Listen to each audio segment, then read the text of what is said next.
இருக்கலாம்.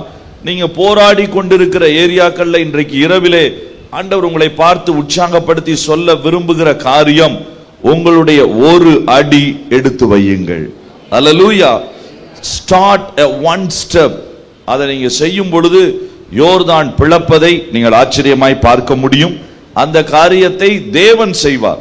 அதை எப்படி செய்ய வேண்டும் என்று ஆண்டவருக்கு மிக அழகாக தெரியும். அவரே அதை நேர்த்தியாய் அழகாய் செய்து முடிக்கக்கூடியவர். பிரசங்கியினுடைய புஸ்தகம், அதிலிருந்து ஒரு வசனத்தை தியானித்து வேகமாய் சில காரியங்களை உங்களோடு கூட, மிக எளிதான காரியங்கள், அது மிகவும் நீங்கள் அடிக்கடி கேள்விப்பட்ட கேட்ட காரியங்களை உங்களுக்கு ஞாபகப்படுத்துவதுதான் ஆண்டவர் இந்த நாளின் சாயந்திரத்தில் என்னை பாரப்படுத்தினார். ஆகவே அவைகளை மாத்திரம் உங்களுடைய கண்களுக்கு முன்பாய் நான் வைக்க விரும்புகிறேன். பிரசங்கியினுடைய புஸ்தகம் 9வது அதிகாரம் 11வது வசனத்தை வாசிக்கலாம். பிரசங்கியின் புஸ்தகம் 9வது அதிகாரம் 11வது வசனம். நான் திரும்பிக் கொண்டு சூரியனுக்கு கீழே கண்டதாவது ஓடுகிறதற்கு வேகம் உள்ளவர்களின் வேகமும் யுத்தத்துக்கு சௌரியவான்களின் சௌரியமும் போதாது. பிழைப்புக்கு ஞானம் உள்ளவர்களின் ஞானமும் போதாது. ஐஸ்வர்யம் அடைகிறதற்கு புத்திமான்களின் புத்தியும் போதாது. தயவு அடைகிறதற்கு வித்துவான்களின் அறிவும் போதாது. கடைசி வரியை படிப்பதற்கு முன்பு நீங்க கொஞ்சம் யோசித்து பாருங்க. ஓடுகிறதற்கு வேகம் போதாது என்று சொல்லுகிறார். ஓடுகிறவங்களை பார்த்து கேட்டீங்கன்னா என்னதான் வேணும்னு கேட்பாங்க. வேகம் இருந்தா போதும், ஜெயிச்சிடலாம், அதுதான் உலகம் சொல்லக்கூடியது. ஆனா ஆண்டவர் சொல்லுகிறார், ஓடுகிறவனுக்கு என்ன போதாதான்? வேகம் போதாது. உசைன் போல்ட்ட கேட்டா சொல்வார், சிரிப்பாரு. ஓடுறவனுக்கு அது மட்டும்தான் தேவை. இரண்டாவது சொல்லுகிறார், யுத்தத்திற்கு சௌரியவான்களின் சௌரியம். அப்படின்னா என்ன? சௌரியவான்களின் சௌரியம்னா இன்னைக்கு உள்ள இந்த தமிழ்லாம் யாருக்கும் புரியாது. யுத்தத்திற்கு தேவையான பராக்கிரமம், நல்ல யுக்தி, அதுதான் தேவை. ஆனால் சாலமோன் சொல்லுகிறான், அது போதாது. பிழைப்பிற்கு ஞானம், நல்லா படிச்சு நல்லா செஞ்சிருந்தா பிழைக்க முடியுமா? முடியாதா? எளிதா முடியும். உங்களுக்கு தான் வேலை கிடைக்கும். நீங்க தான் டேலண்டடா இருந்தீங்கன்னா உங்களுக்கு தான் வேலை கிடைக்கும். ஆனா சாலமோன் சொல்லுகிறார், பிழைப்பிற்கு ஞானம் போதாது. அடுத்து சொல்லுகிறார், ஐஸ்வர்யம் அடைகிறதற்கு புத்தி போதாது. நல்ல நாலேஜ் மட்டும் இருந்தா ஐஸ்வர்யம் கிடைக்காதுன்றார். இல்ல, நல்ல நாலேஜ் உள்ள ஐஐடி பெரிய பெரிய இடங்கள்ல உள்ளவங்க தான் பெரிய பணக்காரங்களா இருக்கிறாங்க. அதுவும் எதிர்மறையாய் சொல்லுகிறார்.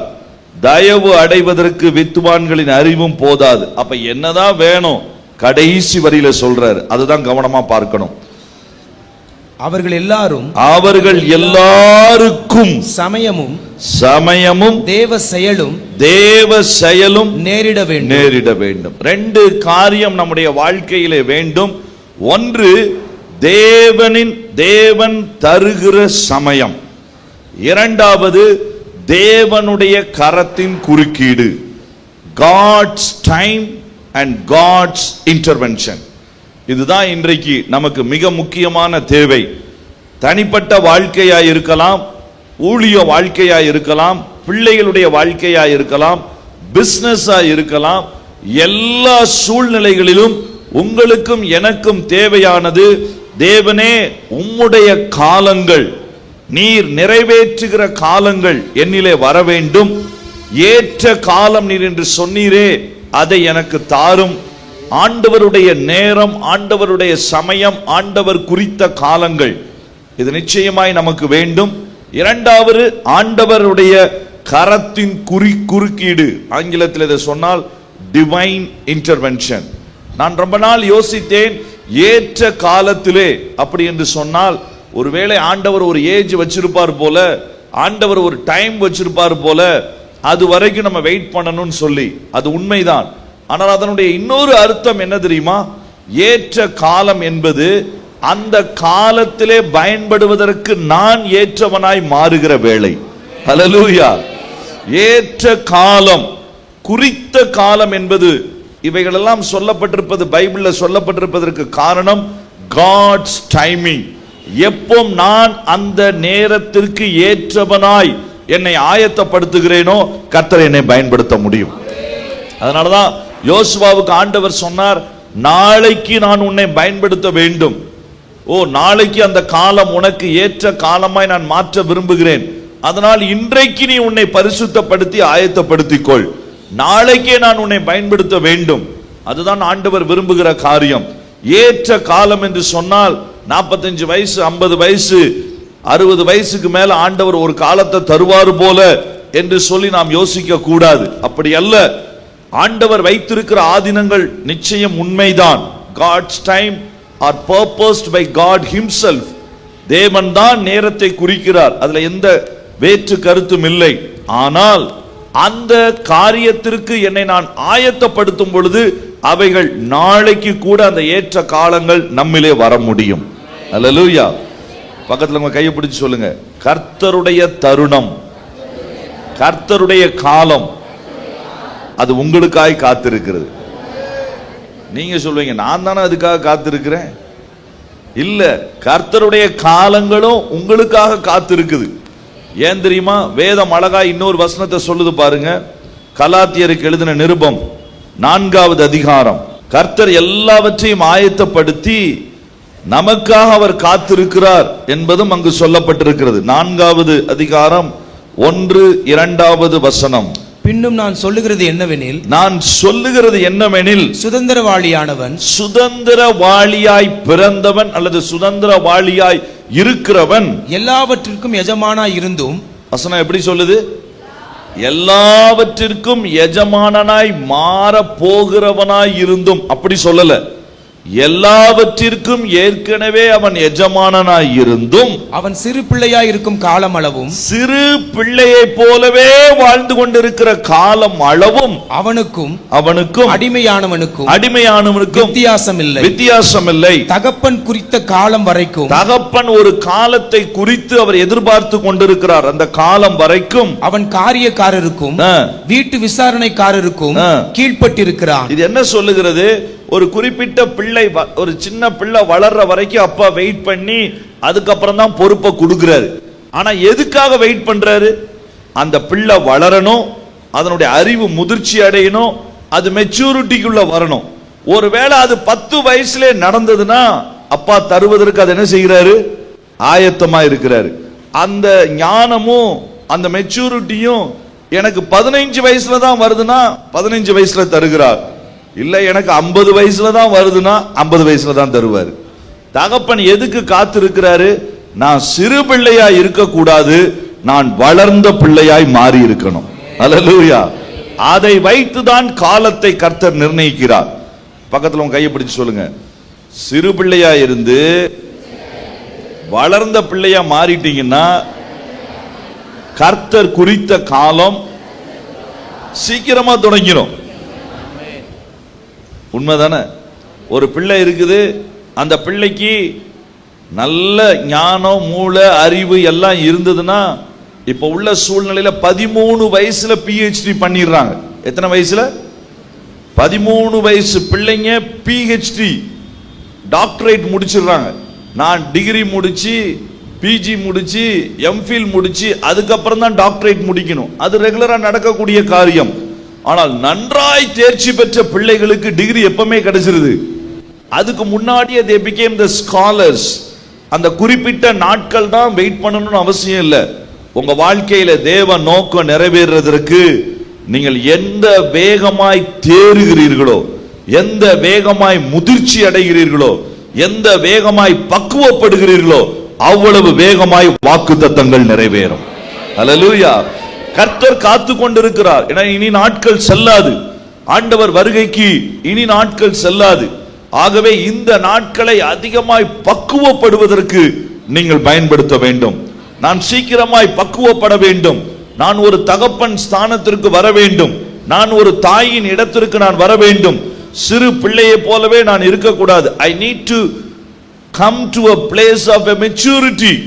நான் அந்த இடத்திற்கு வருவதற்கு ஆண்டவர் எனக்கு உதவி செய்வதற்கு தான் அவர் விரும்புகிறார். அதற்காகத்தான் பரிசுத்த ஆவியை கொடுத்திருக்கிறார். பரிசுத்த ஆவியை தந்திருப்பதற்கு காரணம் என்ன தெரியுமா? கிறிஸ்துவின் வளர்ச்சியை நான் அடையும்படியாய். யாருடைய வளர்ச்சி அடையும்படியாய்? எபேசியர் 4:11-13 வரைக்கும் வாசிக்க வேண்டாம், அது அழகா எழுதப்பட்டிருக்கிறது. கிறிஸ்துவின் வளர்ச்சிக்கு சரியாய் நீங்களும் நானும் வந்துவிட்டால் அதற்கு பிறகு தேவன் நம்மை கொண்டு எல்லா காரியங்களையும் செய்ய முடியும். ஆனால் அந்த வளர்ச்சிக்கு நீங்களும் நானும் வருவதற்கு நாம தான் பிரயாசப்படணும். மெச்சூரிட்டிக்குள்ள வருவதற்கு, பரிபூர்ணத்திற்குள்ள வருவதற்கு, புரிந்து கொள்ளுதல்ல வருவதற்கு, இவைகளுக்கெல்லாம் நாம் வேகமாய் பிரயாசப்பட வேண்டிய அவசியம் உண்டு. இரண்டாவது, ஆண்டவருடைய குறுக்கீடுகள். தேவனே குறுக்கிட்டு சில அற்புதமான அதிசயமான காரியங்களை அவர் செய்ய வேண்டும். ஆக முன்னுரையாக இந்த ரெண்டு காரியத்தை மனசுல வச்சுக்கோங்க. தேவனின் தருணங்கள் எனக்கு நேரிட வேண்டும், தேவனுடைய தயவுள்ள கரம் என் கூட இருக்க வேண்டும். இந்த ரெண்ட மறுபடி தினந்தோறும் கேளுங்க. ஆண்டவரே, இன்றைக்கு ஒவ்வொரு நாளும் காலை ஆரம்பிக்கும் பொழுது இன்றைய நாள் நீர் குறித்த நாளாய் மாறட்டும், இன்றைய நாள் நீர் எனக்காய் ஏற்படுத்தின நாளாய் மாறட்டும், நேற்றைய தினத்தை விட இன்றைய தினத்துல நான் இதை செய்து முடிக்கட்டும். இந்த எண்ணம் நமக்குள்ள ஓடிக்கொண்டே இருக்க வேண்டும். இரண்டாவது, நான் செய்யக்கூடிய எல்லா காரியத்திலும் உம்முடைய கரம் கிரியை செய்யணும். கர்த்தருடைய காலங்களும் கர்த்தருடைய கரங்களும் நம்முடைய வாழ்க்கையில கிரியை செய்யும் என்றால் நீங்களும் நானும் இப்பொழுது இருப்பதை போல இருக்க மாட்டோம். இதை யார் தெரியுமா எழுதினது? சாலமோன். ஏன்னா உலகத்திலேயே மிகப்பெரிய ஞானி, உலகத்திலேயே மிக அதிகமாய் சம்பாதித்தவன், உலகத்திலேயே மிக அதிகமாய் நுணுக்கங்களை கற்றுக்கொண்டிருந்தவன், 3000 நீதிமொழிகளை எழுதினவன், மிக தேறின ஒரு ராஜா. அவன் இதை தாண்டி அவனுக்கு இருந்த ஒரு பெரிய காரியம், தாவீதினுடைய பிள்ளை. அவங்க அப்பா ஒரு பெரிய தேவனுடைய இருதயத்திற்கு ஏற்றவனாய் வாழ்ந்த ஒரு மனிதன். அவராலே வளர்க்கப்பட்டவன் சாலமோன். அவன் சொல்லுகிற காரியம்தான், அப்பா உனக்கு படம் மட்டும் போதாது, ஞானம் மட்டும் போதாது, அறிவு மட்டும் போதாது, அல்லது வேகம் மட்டும் போதாது, இவைகளெல்லாம் இருந்தாலும் முக்கியமா ரெண்டு வேணும். தேவனுடைய காலங்கள், தேவனுடைய கரங்கள். இந்த ரெண்டும் எனக்கும் என் பிள்ளைகளுக்கும் வேணும். அதற்கு ஏற்ற ஒரு பரிசுத்த வளர்ச்சியில, அதற்கு ஏற்ற ஒரு மெச்சூரிட்டியில, பரிபூர்ணத்தை நோக்கி நான் வளருவேன் என்று சொல்லி நீங்கள் முயற்சி செய்தால் நிச்சயமாய் தேவன் உங்களை கொண்டு செய்வார். அல்லேலூயா. இதை செய்து முடித்த ஒரு சிறிய குடும்பத்தை தான் நான் புதிய ஏற்பாட்டிலிருந்து வேகமாய் காண்பித்து ஜெபித்து முடிக்க விரும்புகிறேன். இது செய்து முடித்த இந்த சின்ன குடும்பம் எல்லாருக்கும் ரொம்ப தெரிந்த குடும்பம். வாசிக்கலாம், லூக்கா எழுதின சுவிசேஷம். இதை எப்படி இவங்க செய்தாங்க? இதை செய்வதற்கு காரணம் என்ன இருந்தது? லூக்கா எழுதின சுவிசேஷம் 10வது அதிகாரம் 38வது வசனம். ரொம்ப ரொம்ப தெரிந்த ஒரு பகுதி.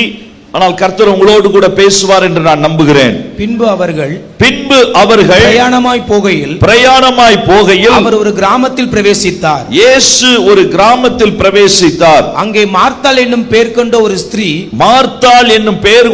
ஸ்திரீ அவரை தன் வீட்டிலே ஏற்றுக்கொண்டாள். அவரை தன் வீட்டிலே ஏற்றுக்கொண்டாள். நல்லா கவனிங்க. இந்த மார்த்தாள், மரியாள், லாசரு, இந்த 3 பேர் இருந்த குடும்பம். இந்த குடும்பம் எனக்கு சுவிசேஷத்தில் ரொம்ப ஆச்சரியத்தை உண்டாக்கின குடும்பம். சுவிசேஷ புஸ்தகங்களிலேயே இயேசுவால் அதிகமாய் நேசிக்கப்பட்ட, இயேசுவால் அதிகமாய் ஈர்க்கப்பட்ட குடும்பங்களிலே முதல் தரத்திலே இருந்த ஒரு குடும்பம் இந்த மார்த்தாளின் குடும்பம். அல்லேலூயா. இன்றைக்கு சாயந்திர வேளையிலே குடும்பத்தை குறித்து தான் ஆண்டவர் பேசும்படியாய் பாரப்படுத்தினார். எனக்கு ஏன் என்று தெரியாது. இந்த சபையிலே இருக்கிற குடும்பம் நீங்கள் தேவனுடைய காலங்களை, தேவனுடைய கரங்கள் செயல்படுகிற குடும்பமாய் மாற வேண்டும். அல்லேலூயா.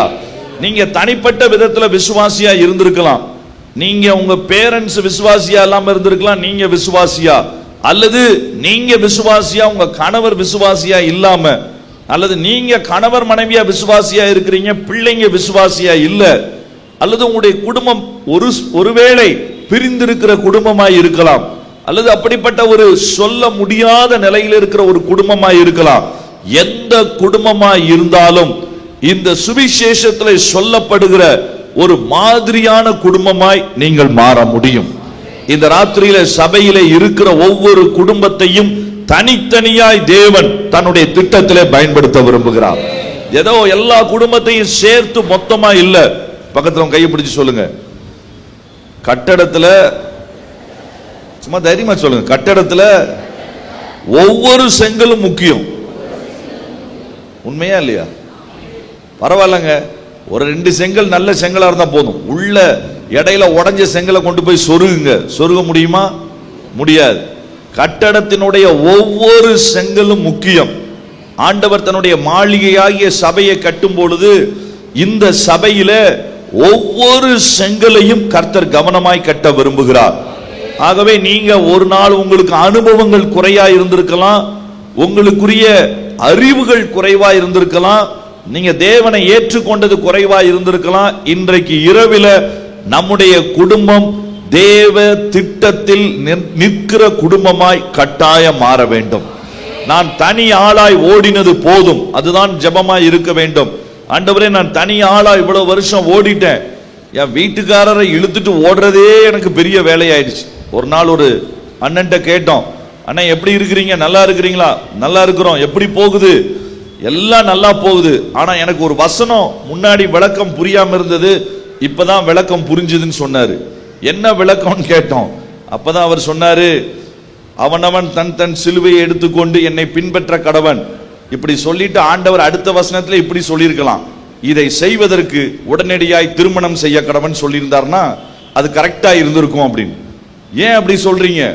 திருமணம் ஆனதுக்கு அப்புறம் தான் தெரியுது எப்படி சிலுவையை சுமக்கணும். இப்பதான் எனக்கு புரியுது, கல்யாணம் முடிகிற வரைக்கும் எனக்கு புரியல. எங்க அம்மா அப்பா சொல்லுவாங்க, ஒன்னும் விளங்கல. இப்பதான் சிலுவையும் புரிஞ்சது, என் சிலுவையினுடைய வெயிட்டும் எனக்கு தெரியும்னாரு. சிலுவையுடைய வெயிட் எப்படி தெரியும்? அது 65 கிலோ அப்படின்னாரு. 65 கிலோவா? ஆமாங்க, கர்த்தர் கல்யாணத்துல இணைச்சு கொடுத்தார்ல, அந்த 65 கிலோ தான். அதைத்தான் நான் இப்ப தூக்கி சுமந்து கொண்டு இருக்கிறேன் அப்படின்னு சொல்லி. அதுக்குள்ள அந்த அக்கா பக்கத்துல இருந்து சொன்னாங்க, அவருக்காவது 65 கிலோ, எனக்கு 75 கிலோங்க அப்படின்னு சொல்லிட்டு போயிட்டாங்க. அப்ப நிறைய நேரங்களில் நம்ம யோசிக்கிறோம், குடும்பத்துல கணவனை இழுத்து கொண்டு வருவதே ஒரு சிலுவையா, மனைவியை இழுத்து கொண்டு வர்றதே ஒரு சிலுவையா, பிள்ளைகளை இழுத்து கொண்டு வருகிறதே ஒரு சிலுவையா? சில நேரங்களில் மாறுறதுனாலதான் அழுத்தம், நமக்குள்ள மன வேதனை, நாம சொல்ல முடியல. இந்த காரியங்கள் எல்லாம் இருக்கலாம். ஆனா இந்த ராத்திரியில தேவன் உங்களோடு கூட பேச விரும்புகிறார். புதிய ஏற்பாட்டிலே கர்த்தர் உண்டாக்கின இந்த ஆச்சரியமான குடும்பம், அற்புதமான குடும்பம். ஆனா இந்த வசனம் எப்படி ஆரம்பிக்குது பாருங்க. 38வது வசனம், அவர்கள் பிரயாணமாய் போய் ஒரு கிராமத்திலே பிரவேசித்தார்கள், அந்த கிராமத்திலே ஒரு ஸ்திரீ அவளை ஏற்றுக்கொண்டார். அப்ப ஏற்கனவே இயேசு இந்த கிராமத்துக்கு பிளான் பண்ணி போனாரா தெரியல. அப்படி பிளான் பண்ணி போயிருந்தா இயேசு ஏற்கனவே தான் யோசித்திருந்த கிராமத்திற்கு போனார், ஏற்கனவே அவர் ஆயத்தமாக்கப்பட்டிருந்த வீட்டுக்கு போனார்னு சொல்லியிருக்கலாம். இயேசு அங்க உட்கார்ந்து சொல்லி கொடுக்கிறார், நல்ல சமாரியனுடைய ஓமையை சொல்லி கொடுக்கிறார். அதற்கு முந்தின வசனத்துல சொல்லி கொடுத்துட்டு நேரம் ஆயிடுச்சுப்பா, பக்கத்துல உள்ள ஒரு கிராமத்துக்கு போகலான்னு சொல்லி எருசலேமில் இருந்து சில மைல் தூரத்தில் இருக்கக்கூடிய இந்த கிராமத்துக்கு, பெத்தானி என்கிற கிராமத்துக்கு வருகிறாங்க. இங்க வருகிற நேரத்துல ஒரு அற்புதமான காரியம் நடக்குது. உங்க குடும்பத்துல மாற்றம் வரணும்னா முதல் காரியம் இதுதான். லூக்கா 10:38 தான். என்ன தெரியுமா? அந்த நாட்களினுடைய யூத வழக்கத்தின்படி எந்த குடும்பத்துல ஆண்கள் இல்லையோ அந்த குடும்பத்துல மற்ற வேறு ஒருவர் போய் தங்க மாட்டாங்க, வேறு ஒருவர் போய் அங்கே அதிகமான உறவு வைக்க மாட்டாங்க. அதுவும் இயேசு பரிசுத்தத்தை குறித்து பேசுகிறவர், சாட்சியை குறித்து பேசுகிறவர். ஆனா ஆண்டவர் இந்த ஊருக்கு வரும் பொழுது அந்த ஊர்ல உள்ள மற்றவர்கள் எல்லாம் பலவிதமா யோசித்திருப்பாங்க, யார் இயேசுவை ஏற்றுக்கொள்வது, யார் இயேசுவை தன்னுடைய வீட்டிற்கு அழைத்து செல்வது. ஆனா அங்க வேதம் அழகாய் சொல்லுகிறது, இயேசு விருப்பப்பட்டு அவருடைய வீட்டுக்கு போகல, இவளும் விருப்பப்பட்டு முதலாவதே இயேசுவை கூப்பிடல. ஆனா அங்க இருந்த சூழ்நிலையை பார்க்கிறாள். இந்த இயேசுவுக்கு ஒரு இடம் தேவை, இந்த இயேசுவுக்கு சில மணி நேரங்கள் தேவை, அந்த இடத்தை நான் தரட்டும். என்னுடைய யூத கலாச்சாரத்தை உடைத்து, என்னுடைய யூத கலாச்சாரத்தின்படி ஒரு பெரிய ஆண்கள் போய் தான் அவர்களை வரவேற்க வேண்டும். ஆனால் இவள் அதை பற்றி எல்லாம் யோசிக்கவில்லை. 3 பேருக்கும் திருமணம் ஆனதாய் சரித்திரம் சொல்லவில்லை. இவங்க அம்மா அப்பா யாருன்னு தெரியாது, எந்த சூழ்நிலையில் இருந்தாங்கன்னு தெரியாது. ஆனா அந்த சூழ்நிலையில ஒரு பெண்ணா இருந்தாலும் எல்லா தடைகளையும் உடைத்து மார்த்தாள் போய், இயேசுவே என் குடும்பத்திற்கு வாரும், நீர் வேண்டும். இந்த கிராமத்துல மற்றவங்க ஏற்றுக்கொள்ளாம இருந்திருக்கலாம், இந்த கிராமத்துல மற்றவங்க யோசிக்கலாம், என் சபையில் இருக்கிற விசுவாசிகளே யோசிக்கலாம், எனக்கு அதை பத்தி கவலை இல்லை, யார் என்ன வேண்டும் என்றாலும் பேசட்டும், இந்த இயேசுவை நான் ஏற்றுக்கொள்ளுவேன் என் குடும்பத்திற்கு. அதுதான் மார்த்தாளுடைய அற்புதமான ஒரு தீர்மானம். முதல் காரியம் மார்த்தாள் எடுத்த ஒரு ஆச்சரியமான பாக்கியமான தீர்மானம். நான் அதுதான் அந்த வார்த்தையை சொல்ல விரும்புகிறேன். a blessed decision. குடும்பத்துல நிறைய விஷயங்கள் எப்படி நடக்கும் தெரியுமா? தீர்மானத்தின் அடிப்படையில் தான் நடக்கும். நீங்க எடுத்த தவறான தீர்மானத்தின் நிமித்தம் சில நேரத்தில் எவ்வளவு கஷ்டப்பட்டிருப்பேன்னு உங்களுக்கே தெரியும். நீங்க எடுத்த சரியான தீர்மானத்துல உங்களுக்கு எவ்வளவு ஆச்சரியமான மாற்றங்கள் உண்டாயிருக்கும், அதையும் நீங்க அனுபவிச்சிருப்பீங்க. அதனாலதான் நான் சொல்லுகிறேன், இந்த புதிய ஏற்பாட்டினுடைய இந்த குடும்பத்தினுடைய மிகப்பெரிய இந்த வாழ்க்கைக்கு முக்கியமான காரணம் அவர்கள் பாக்கியமான தீர்மானங்களை எடுத்தார்கள். இன்னைக்கு நீங்க குடும்பமா எப்படிப்பட்ட தீர்மானங்களை நம்ம எடுக்கிறோம், அதுதான் ரொம்ப ரொம்ப இம்பார்ட்டன்ட். இவளுக்கு அந்த ஊர்ல என்ன சொல்லுவாங்க, இயேசு கூட வந்தா கூட எத்தனை பேர் சேர்ந்து வர்றாங்க? 12 பேர் சீஷர்களும் வர்றாங்க. இயேசுவுக்கு மட்டும் சாப்பாடு போட முடியாது, எத்தனை பேருக்கு போடணும்? 12 பேர். 12 பேர் எப்படி சாப்பிடுவாங்க தெரியுமா? அவங்க கரெக்டா எல்லாத்தையும் வச்சிருப்பாங்க. சாப்பிட்டுட்டு 12 கூடைய சேர்த்து எடுத்துக்கோனா கூட அந்த 12 பார்சலையும் எடுத்துட்டு போவாங்க. வயிறார சாப்பிட்டதுக்கு அப்புறமும் பார்சல் வேணுமான்னு கேட்டா அதுவும் வேணும்னு வாங்கிட்டு போவாங்க. அப்புறம் சாப்பாட்டினுடைய விலை எவ்வளவு இருக்குன்னு அவங்களுக்கு தெரியும். பிலிப்பு சொல்றாருல, இவர்கள் எல்லாருக்கும் சாப்பாடு கொடுக்கலான்னு சொன்னா என்ன சொன்னாரு? இவன் ஒவ்வொருவனும் ஆளுக்கு 4 புரோட்டா சாப்பிட்டாலும் எத்தனை ரூபாய் ஆகும்? 200 காசு வேணுமே. உடனே அவனுக்கு தெரியும் எவ்வளவுக்கு வித்துக்கிட்டு இருக்கிறாங்க, எவ்வளவு போயிட்டு இருக்கு, எவ்வளவு காசு, இது எல்லாமே அவர்களுக்கு தெரியும். பசிய கொஞ்சம் கூட தாங்க மாட்டாங்க. இயேசு ஒரு நாள் வயல் வழியா கூட்டிட்டு போறாரு, அந்த பக்கம் ஊழியம், போற வழியிலே கோதுமை பூரம் பிச்சு தின்னுட்டாங்க. யாரு? இவங்களை பார்த்து தான் யோவானின் சீஷர்களும் பரிசேயர்களும் ஒரு கேள்வியே கேட்டாங்க, இவன் ஒரு நாள் உபவாசம் இருக்க மாட்டானா ஆண்டவரே? கேட்டாங்களா கேட்கலையா? பக்கத்துல உங்க கையை பிடிச்சு சொல்லுங்க. சில நேரத்தில் நம்மளை பார்த்தாலும் அப்படித்தான் தெரியுது. அவங்க சீஷர்களை பார்த்து கேட்டாங்க, இயேசுவே பரிசேயனுடைய சீஷன் கூட என்ன செய்யறான்? உபவாசம் இருக்கிறான். யோவானுடைய சீஷன் நாங்க என்ன செய்யறோம்? உங்க ஆட்கள் ஒரு நாள் இருந்ததை நான் பார்த்ததே இல்லை. ஏன்னா அவனை கோதுமை செடி அந்த தோட்டம் வழியா போனாலும் பரவாயில்லையே, நல்லா விளைஞ்சிருக்குன்னு பிச்சு தின்னுக்கிட்டே தான் வருவாங்க. அவங்களால தாங்க முடியாது, பசியை தாங்க முடியாத. அதனாலதான் இயேசுவே சொன்னாரு, விட்டுருங்கப்பா, மணவாளன் இருக்கிற வரைக்கும் சாப்பிட்டுட்டு போட்டோம், இதுக்கப்புறம் வச்சிருக்கிறேன் இவங்களுக்கு புதிய ஏற்பாட்டுல சபை ஆரம்பிச்சதுக்கு அப்புறம் நல்லா அடி கொடுக்க போறேன், ஆனா இப்ப என்ன செஞ்சிடட்டும்? சாப்பிட. அதனால நல்லா சாப்பிடக்கூடிய ஆட்கள், நல்ல வேலை செய்யக்கூடிய ஆட்கள், எல்லாம் மீன் பிடிக்கிற தொழில் செஞ்சவங்க, கடினமான தொழில் செஞ்சவங்க நல்லா சாப்பிடுவாங்க. அதனால அப்படிப்பட்ட ஆட்கள். எங்க கூட ஒரு தம்பி இருந்தான், அவன் அப்படித்தான் சொல்லுவான், ஆனா சாப்பாடு வேண்டான்னா நம்மளாம் சாப்பாட்டுக்கு மேல கையை வச்சு சொல்லுவான், அண்ணே சாப்பாடு வேண்டான்னு. இவன் கையை சைட்ல வச்சிருப்பான், அண்ணே வேண்டானே வேண்டானே. டே வேண்டானே இப்படி காமிக்க வேண்டியதானே? இல்ல சில ஒருவேளை அக்கா பார்த்து நீங்களா போடுறதா இருந்தா போட்டுருங்க, ஒன்னும் பிரச்சனை இல்லை. அதை ஹிந்தியில சொல்லுவாங்க, தோடா தோடா பூரான் டால் தீஜியே. அக்கா கொஞ்சம் கொஞ்சம் கொஞ்சம் அப்படி எல்லாத்தையும் போட்டுருங்கக்கா. அதைத்தான் ஹிந்தியில என்ன சொல்லுவாங்கன்னா, தோடா தோடா பூரா டால் தீஜியே, கொஞ்சம் கொஞ்சமா எல்லாத்தையும் போட்டுருங்க. அப்படி சாப்பிடக்கூடியவர்கள். இவங்களை கூப்பிடுறது ரிஸ்க். 12 பேருக்கு சாப்பாடு கொடுத்தா எவ்வளவு ஆகும்னு தெரியும். அது சாயந்தர நேரம், இரவு நேரத்தில் தங்க வைக்கணும். அவ்வளவு வசதி அவங்களுக்கு இருந்ததா? இல்ல வீட்டில் வந்து யார்கிட்ட டிஸ்கஸ் பண்ணாங்களா? ஒரு கேள்வி இல்லைங்க. பாக்கியமான தீர்மானம் எது தெரியுமா? எந்த சூழ்நிலையிலும் கிறிஸ்துவை மையப்படுத்தி குடும்பத்தில் நீங்க தீர்மானம் எடுங்க. பிள்ளைக வாழ்க்கையில் அதை மையப்படுத்தி தீர்மானம் எடுங்க. ஊழியத்தில் இயேசுவை மையப்படுத்தி நீங்க தீர்மானம் எடுத்து பாருங்க. உங்க தீர்மானங்கள் எல்லாமே பாக்கியமான தீர்மானங்களா இருக்கும். இதுல இயேசுவை தூர வச்சுட்டு எனக்கு என்ன கிடைக்கும்? இயேசுவை வீட்டுக்கு கூப்பிட்டா, ஒரு செல்ஃபி எடுத்து போட்டோ போட்டா, எனக்கு இவ்வளவு லைக் கூடுச்சுன்னா நாளைக்கு இவங்க இந்த மாதிரி தன்னுடைய சுயநலமான எண்ணங்களையும் சிந்தனைகள் நம்ம உள்ள கொண்டு வராம, இல்லங்க எது வந்தாலும் பரவாயில்லை, இயேசு வந்திருக்கிறார் எங்க ஊருக்கு, என் வீட்டுல தான் அவருக்கு முதலிடம், நான் அவரை கூட்டு கொண்டு வருவேன், அவரை நான் ஏற்றுக்கொள்ளுவேன் என்று சொல்லுகிற குடும்பமாய் நாம கட்டாயம் மாறணும். அதுவும் நீங்க ஆண்களா இருந்தா தைரியமா அந்த முடிவு எடுக்கணும். ஐயோ என் தம்பிகிட்ட கேட்கணும், அண்ணன்ட்ட கேட்கணும், சொந்தக்காரன்ட்ட கேட்கணும், எதுவும் இல்லை. ஆவிக்குரிய தீர்மானங்களை எடுக்கும் பொழுது என் இயேசு என் வீட்டினுடைய முதல் ஆள், அவர் இல்லாமல் தீர்மானம் இல்ல. பிள்ளைக்கு திருமணத்தை நீங்க முடிவு பண்றீங்களா அல்லது மற்ற இடங்கள்ல கொண்டு போய் சேர்க்கிறீங்களா? ஐயோ முதல்ல எங்க மச்சான்ட்ட கேட்டுருவங்க. மச்சான்ட்ட கேட்டீங்கன்னா அவ்வளவுதான், கேட்க வேண்டாம் நான் சொல்லல. ஆனா நீங்க கேட்க வேண்டிய முதல் ஆள் யாரு? இயேசு. பாக்கியமான தீர்மானங்கள் இன்றைக்கு கிறிஸ்தவ குடும்பத்தில் இல்லாமல் இருப்பதற்கு காரணம், எல்லா தீர்மானத்தையும் எடுத்துட்டு வந்துட்டு இயேசுவிட்ட நம்ம எப்படி சொல்லுவோம்? இயேசுவே இதை எப்படியாவது நிறைவேற்றும். அல்லது இன்னும் சில பேருக்கு சந்தேகம் இருக்கும், இது கண்டிப்பா இயேசு ஏத்துக்கிட மாட்டார், அதனால ரொம்ப ஒரு ஆவிக்குரிய ஜெபத்தை செஞ்சிருவாங்க. உங்களுடைய சித்தம் போல நடத்தும். எல்லாத்தையும் செஞ்சிட்டு பக்கத்துல கையை பிடிச்சு விடுங்க. எல்லாத்தையும் நீங்களே செஞ்சிட்டு சித்தம் போல செய்யுங்கன்னு சொல்லாதீங்க.